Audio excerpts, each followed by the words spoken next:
রাহমাতাল লিল আলামিন গজল আছে না নাই গো আল্লাহর নবী মায়ার নবী গো আপনি নবী আমার জীবনের জীবন আপনি আমার জীবন সাথী অন্ধকার কবরের বাতি আপনি হইলেন নির্দুনিয়ার ধন আল্লাহর নবী মায়ার নবী গো আপনি নবী আমার জীবনের জীবন রাহমাতাল লিল আলামিন আপনি উম্মতের জামিন আপনাকে বানাইল আপনজন আল্লাহ নবী মায়া নবী গো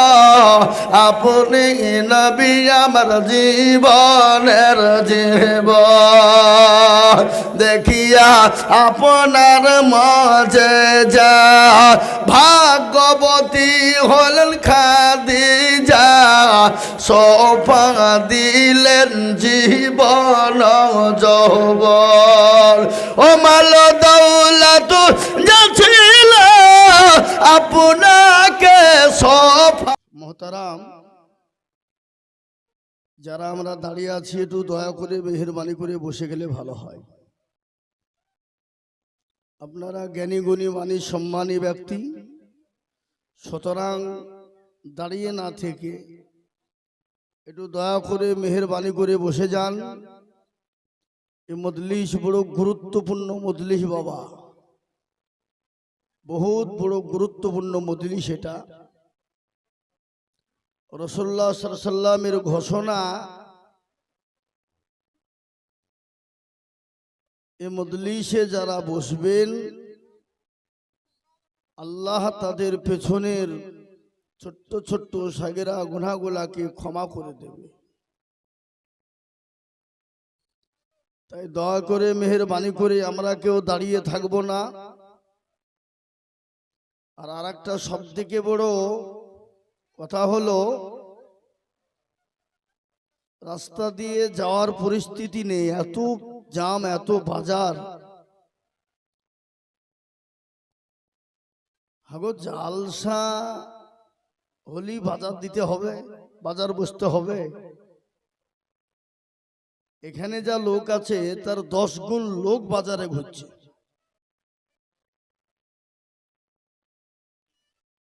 পৃথিবীর সবথেকে নিকৃষ্ট জায়গা হলো সে জায়গার নাম বাজার আর ওই বাজারকে প্রাধান্য দিল কারা আমরা মুসলমানরা আপনি গিয়ে দেখে আসুন কি পরিস্থিতি কি পরিকাঠামো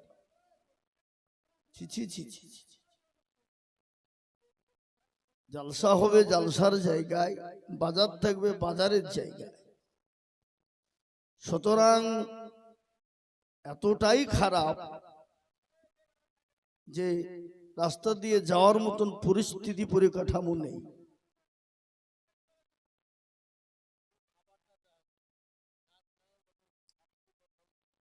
খাবারটা দিয়েছে অন্য কিছু তো দেয়নি আর আমি বিশেষ করে বলবো মা বোনেরা আপনারা হট্টগোল করবেন না একটু দয়া করে চুপচাপ বসে যান যেহেতু এটা দিনী মজলিস এর একটা শান শওকত আছে সুতরাং এই শান শওকতের জন্য ক্ষতি না হয়ে যায় ঠিক আছে বিঠিক হইলে তো আমি বলবো সকলেই বসে যান ভাই দয়া করে মেহেরবানি করে বসে পড়ুন আলহামদুলিল্লাহি কাফা ওয়া সালামুন আলা ইবাদিহিল্লাযীনা ইসতাফা আম্মা বা'দ ফাকাদ ক্বালা আল্লাহু তাবারাকা ওয়া তাআলা ফি কালামিহিল মাজিদ ওয়া ফিল ফুরকানিহিল হামিদ আউযু বিল্লাহি মিনাশ শাইতানির রাজীম বিসমিল্লাহির রহমানির রহিম إنا نحن نزلنا الذكر وإنا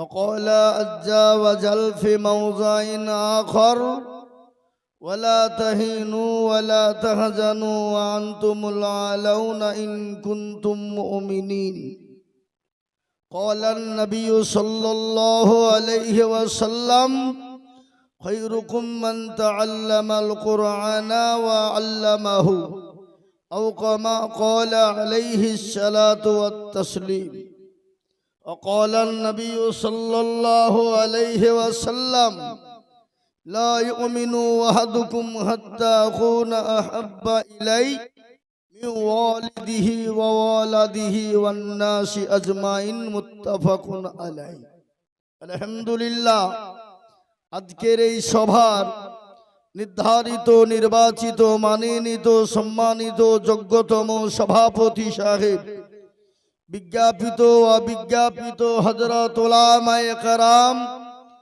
তুলাবায়ে আজিজ হাজরানে মজলিসের বাবা জীবন ভাইয়েরা মায়েরা বোনেরা সোনারা সকলকে রইল শ্রেণীমতো সালাম। আল্লাহ সুবহানাহু ওয়া তাআলার লাখো লাখো লাখো শুকরিয়া যে আল্লাহ আপনাকে আমাকে একটি দ্বীনি মজলিসে বসার আসার তৌফিক এনায়াত করেছেন। সেই মহান স্রষ্টা রব্বুল আলামিনের শানে অন্তরের অন্তরল থেকে মোহাব্বতের সাথে বলি আলহামদুলিল্লাহ। আগে একটু জোরে আলহামদুলিল্লাহ বলা যাবে না? এ বাবা আলহামদুলিল্লাহ বললে গুনাহ হবে না নাকি হবে?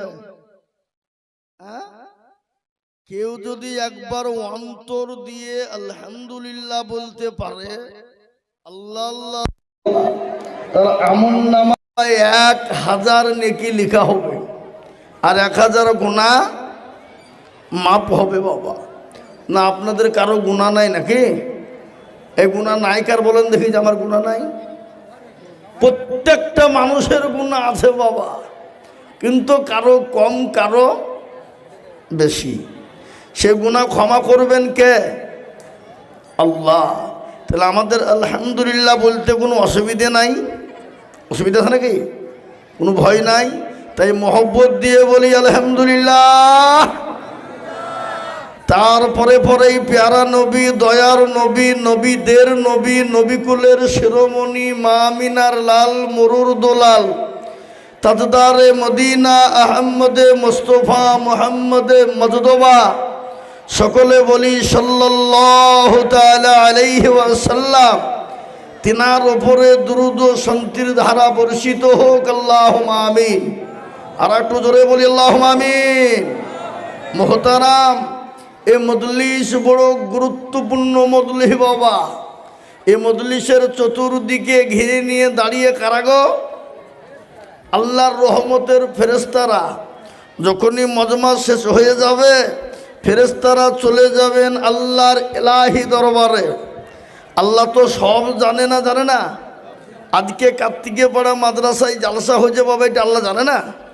আল্লাহর নখদর্পণে নাই? সব আছে বাবা।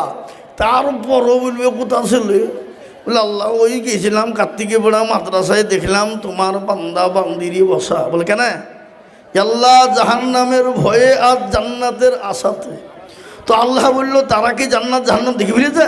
বললেন না, যদি দেখতো, আল্লাহ যদি দেখতে পেত তো দুনিয়ার সমস্ত কাজকর্ম ফেলে দিয়ে তোমার গুণগানে তারা লিপ্ত হয়ে যেত। আল্লাহ বলে শোন, ওই মজলিসে বসার কারণে আমি তাদের পেছনের তামাম গুনাহকে ক্ষমা করে দিয়ে মাফ করে দিয়ে জাহান্নাম হারাম করে জান্নাত ওয়াজিব করে দিলাম। জোরে বলুন সুবহানাল্লাহ। জোরে বলুন না সুবহানাল্লাহ। আগে আমরা জান্নাতে যাব না? অবশ্যই যাব বাবা। আর জান্নাত যদি আমাদেরকে আল্লাহ নাই দিবে তো আল্লাহ জান্নাত 8টা করল কেন? আচ্ছা বলুন তো, জাহান্নাম 8টা না জান্নাত 8টা? জান্নাতের দরজা কটা? 8। জাহান্নামের দরজা কটা? 7। তাহলে আল্লাহ আমাদেরকে জান্নাত দিবে, অবশ্যই দিবে না? দিবে না? তো মুহতারাম বুজুর্গ দোস্ত, তো এই মজলিস বড় গুরুত্বপূর্ণ মজলিস বাবা। এই মজলিসের এত দাম, এত বরকত। পেয়ারা নবী সাল্লাল্লাহু আলাইহি ওয়াসাল্লাম সাহাবায়ে কেরাম রাদিয়াল্লাহু তাআলা আনহু আজমাইনদের সামনে বলছেন, ওগো সাহাবারা, জানো পৃথিবীর জমিনে এমন একটা মজলিস আছে যে মজলিসে বসলে আল্লাহ গুনাহগারের গুনাহ ক্ষমা করে দেয়। একজন সাহাবা বললেন, ইয়া রাসূলুল্লাহ, ইয়া হাবিব আল্লাহ, ওগো আল্লাহর রাসূল, ওয়াইন জানা ওয়াইন সারাকা। রে প্যারা রাসূল বললেন, ওয়াইন জানা ওয়াইন সারাকা, একবার দুবার তিনবার হয়ে গেল। রাসূলুল্লাহ বললেন, আবুজার, যে আল্লাহ মাফ করবে তো তোমার এত সন্দেহ কেন, একটু বলো। তিনি বুঝতে পেরেছেন, সঙ্গে সঙ্গে বলে, ইয়া রাসূলুল্লাহ, আমি বুঝতে পারিনি হুজুর।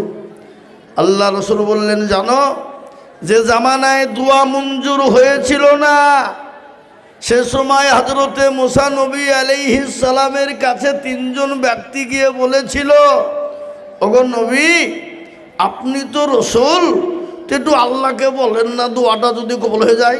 বলে হবে, কবে? বলে অমুক দিন অমুক জায়গায় গিয়ে আল্লাহর দরবারে চাবো, আল্লাহ দেবে।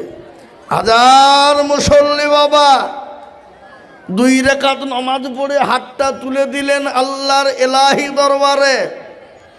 এভাবে যে যত দোয়া করে তত রোদ বাড়ে।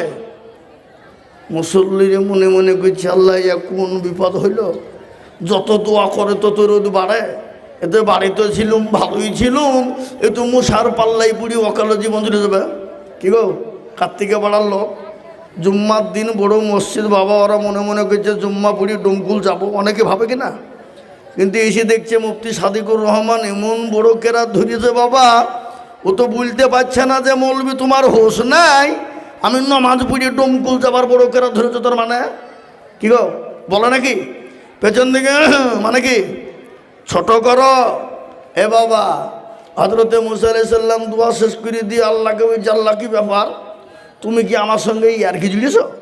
আল্লাহ বলে, এই মুসা, তোর সাথে আমি আর কি করবো, মানে কি হেতু তো, হ্যাঁ আল্লাহ যত দোয়া করি তত রোদ বাড়ে, আর মানে কি? আল্লাহ বলছে, মুসা, বলে কি হইল? ইন্নী আলামু মা লা তা'লামুন। মুসা রে, আমি যেটা জানি সেটা তো জানিস। বলেন না, শোন, আমি কেন দোয়া কবুল করি না একটু শুনেলে। বলে কেন? ওই মজলিসের ভিতরে এমন একজন মানুষ বসেছে রে মুসা, যতক্ষণ পর্যন্ত না উঠবে আমি আল্লাহ ততক্ষণ পর্যন্ত দোয়া কবুল করব না, ততক্ষণ পর্যন্ত দোয়া মঞ্জুর হবে না। এত অন্যায় এত নোংরামি করে বসেছে, না জানি আমার গজব চলে গেল বলে। এই কথা ভাবছি শোনা। আর মুসা নবী আলাইহিস সালাম এমনি রাগিল নবী বাবা, একবারে তেলে আগুনে জ্বলিয়ে লাঠি বের করবে, এই বেয়াদব ওটা কিন্তু ওট, আল্লাহ তো দোয়া কবুল করবেই না, না জানে গজব এলো বলি। কেউ উঠে না বাবা। আগো আমি যদি বলি কার্তিকে পাড়ার মানুষ খুব ভালো, এরা জিলাপির থেকেও সোজা। তা হ্যাঁ বাবা, কালকে অমুকের বাড়ি চুরি হয়েছে, কেউ করেছ বাপ? তুলবে হাত, তুলবে? কেউ তুলল না। শুনেলেন এই মজলিসে গুনাহ মাপ হয় কি না? আহা, যে মানুষটা অন্যায় করেছিল, নোংরামি করেছিল, আল্লাহর দরবারে দুখানা হাতকে তুলে দিয়ে বলছেন, পরওয়ারদিগারে আলম মাওলা, আমি অন্যায় করেছি, ত্রুটি করেছি, নোংরামি করেছি, পৃথিবীর কেউ জানে না, কেউ বলতে পারবে না। এতগুলা মানুষের সামনে আমাকে বেইজ্জতি করো না। আল্লাহর কাছে চোখের পানি গড় গড় গড় গড় গড় গড় করে ঝরিয়ে দেয়। আল্লাহকে বলে, আল্লাহ এত বড় অন্যায় করেছি, তুমি আর আমি ছাড়া কেউ জানে না। আল্লাহ আমি তওবায়ে নাসুহা করে নিলাম। আল্লাহ কোরআনেই বলেছেন, ইয়া আইয়ুহাল্লাযীনা আমানু তুবু ইলাল্লাহি তাওবাতান নাসুহা। কোন বান্দা যদি অন্যায় করে, নোংরামি করে, ত্রুটি করে একবার যদি তওবায়ে নাসুহা করে নাই, আর একবার যদি বলে আল্লাহ জীবনে কোনোদিন করব না, আল্লাহ বলে, বান্দা আমি তোমার সমস্ত জীবনের গুনাহকে মাফ করে দিই। আল্লাহ এত বড় দয়ালু, আল্লাহ রাহমান রহিম। এ বাবা, আল্লাহর রহমতের শেষ নাই বাপ। কিন্তু আমরা মানুষ খারাপ, আমরা আল্লাহ চিনি কথা বলেন। রসুল চিনি, নবী চিনি, দিন চিনি না বাবা। আজকে আল্লাহর হুকুম আহকাম আমাদেরকে মানতে হবে, এটা চিন্তা ধারা ভাবনা আমাদের ভিতরে নাই বা এই নাই থাকার কারণে আজকে গোটা ওয়ার্ল্ড, গোটা পৃথিবীতে মুসলমানদের দুর্দিন না সুদিন। জোরে বলেন না কেন? দুর্দিন, এত বড় দুর্দিন, বিগত এত দুর্দিন ছিল না বাবা। আজকে আপনাদের ভাবা যায় ইসলামকে নিয়ে কুড়িচুকার মন্তব্য, আল্লাহর পবিত্র কালামুল্লাহ শরীফ কোরআনকে নিয়ে মন্তব্য। আপনারা জানেন তো এই কিছুদিন আগে এই আমাদের দেশের পশ্চিমবঙ্গের একজন আগাছা বিধায়ক, যে কুলাঙ্গার বাপের জারদ সন্তান, যার বাপ মার ঠিক নাই বাবজি, কি নাম তার নাম হলো বিজেপি সাংসদ অর্জুন সিং। হারামখোর, সে কোরআনকে নিয়ে উল্টে পাল্টা বলেছে, ইসলামকে নিয়ে কুরুচিকার মন্তব্য করেছে। আমি আপনাদেরকে বলবো বাবা, ভালো করে শুনেলেন, এই ইসলাম এবং কোরআনকে নিয়ে যারা উল্টে পাল্টা করেছে, উল্টে পাল্টা কথা বলেছে, আল্লাহ তাকে দুনিয়ার জমিনে বরবাদ করে দেবে না? দেবে না? ধ্বংস করবে কিনা জোরে বলুন? করবেই। তার কারণ ইসলামকে নিয়ে যারা মন্তব্য খারাপ করেছে, হয় আল্লাহওয়ালা তাকে বানিয়ে নিয়েছে, আর নয়তো তাকে দুনিয়ার জমিনে বেঈমান করে মেরেছে। মেরেছে না মারানি? তার কারণ একটা শুনেলেন, বাবরি মসজিদ যখন ভেঙেছিল, সর্বপ্রথম যে মসজিদ ভেঙেছিল তার নাম ছিল বলবর সিং, যিনি ধনুপাড়ার এসেছিল জালসাতে মাদ্রাসায়, গিয়েছেন আপনারা, অনেকে দেখেছেন না দেখেননি? হ্যাঁ, তিনি কলমা পড়ে মুসলমান হয়ে গেলেন। খালি মুসলমানই নন, তিনি 100টা মসজিদ তৈরি করে দিয়েছিলেন। তিনি দুনিয়া থেকে চলে গেছেন। আজকে ইসলামকে নিয়ে কুরুচিকার মন্তব্য, কিন্তু ইসলাম কত ভালো, ইসলাম কত পরিষ্কার, ইসলামের ভিতরে দল পার্টি মেজরিটি মাইনরিটি নেই, ইসলাম পরিষ্কার পরিচ্ছন্ন। আমি আপনাদেরকে বলি কেন ইসলাম বলেছে, কোরআন বলেছে লাকুম দীনুকুম ওয়ালিয়া দিন, তোমার ধর্ম তোমার কাছে, আমার ধর্ম আমার কাছে। লা ইকরাহা ফিদ্দীন, খবরদার ধর্ম নিয়ে বাড়াবাড়ি করো না। কি গো ইসলাম বলেছে না? বলে নিজেরা বলুন। আজকে তারা এমনই, ইসলামকে না গাল দিলে, মুসলমানকে না টানলে ওদের ধর্মই হবে না বাবা। আচ্ছা বলুন তো, ভারতবর্ষের জমিনে মুসলমানরা কত বছর রাজত্ব করেছিল? কে জানেন আপনারা? জানেন আপনারা? 750 থেকে 800 বছর। আচ্ছা বলুন, মুসলমানরা যদি মনে করত ভারতবর্ষে কোনো হিন্দু জাতি থুব না, কোনো খ্রিস্টান যৌন বুদ্ধ ডোম ডকল মুচি মেথর বাগদি কোল ভিল মুচি মুন্ডা কিছু থাকবে না, তো একটা ওষুধ করার মতন পাওয়া যেত? কথা বলেন না কেন? পাওয়া যেত কি না? ইসলাম হলো শান্তির ধর্ম। কোরআন বলেছে ইন্না দীনা ইনদাল্লাহিল ইসলাম, ইসলাম আল্লাহর কাছে একটাই ধর্ম, যে ধর্মটির নাম হলো ইসলাম। আমি আপনাদেরকে বলি বাবা, ভারতবর্ষের মুসলমানেরা নবীর আদর্শে আদর্শিত, এই জন্যে তারা কোনো ধর্মকে গালি দেয় না, কোনো জাতিকে গালি দেয় না। আজ পর্যন্ত বলুন তো, 850 বছর যখন মুসলমানরা রাজত্ব করেছিল, শুনেছেন আপনারা? ইতিহাসের পাতায় আছে। এই টেবিলটা একটু টেনে নেন তো দিকে, এই টেবিলটা টেনে নেন। 700 বছর রাজত্বর সময় মুসলমানরা আজ পর্যন্ত ইতিহাসে শুনেছেন কোনো গির্জা ভেঙেছে, কোনো গুরুদ্বার ভেঙেছে, কোনো মন্দির ভেঙেছে? এ বাবা না, মুসলমানদের এই শিক্ষা নেই। কেন? এরা হলো জাতি, এরা হলো নবীর আদর্শ আদর্শিত। রাসূলুল্লাহ বলেছেন কোনো ধর্মকে গালি দিও না, ইসলাম বলেছে কোনো ধর্মকে আঘাত করো না, ইসলাম বলেছে কোনো ধর্মে আঘাত করো না। এটা ইসলামের শিক্ষা। আর আজকে আমাদের ধর্মে ইসলামকে কুরুচিকার মন্তব্য করে মাদ্রাসা, মসজিদ, মার্কাজ, খানকা, গোরস্থান, ঈদগাহকে বুলডোজার দিয়ে তোমরা ভেঙে দিছ। কিন্তু শুনে নাও, আল্লাহ মানুষকে ছাড় দেয় কিন্তু ছেড়ে দেয় না। কেননা ভারতবর্ষের জমিনে মুসলমানরা রাজত্ব করেছিল, কোনোদিন কোনো ধর্মকে আঘাত করেনি। আজকে দুদিনের তুমি দায়িত্ব পেয়ে এই ভেঙে ওই ভেঙে মুসলমানদেরকে গালি গোলাজ, কোরআনের বিরোধী, মাদ্রাসার বিরোধী। শুনে লাও, কেন মুসলমানরা গালি দেয় না? এরা নাবদ নবীর আদর্শিত কি? নবী শিক্ষা দিয়েছে বেজাতিকেও তোমরা সম্মান ইজ্জত করো, সম্মান করো। এ বাপজি আমার দরদি, আমার ভাইয়েরা, আল্লাহর নবীর একটা ঘটনা মনে হয়ে গেল।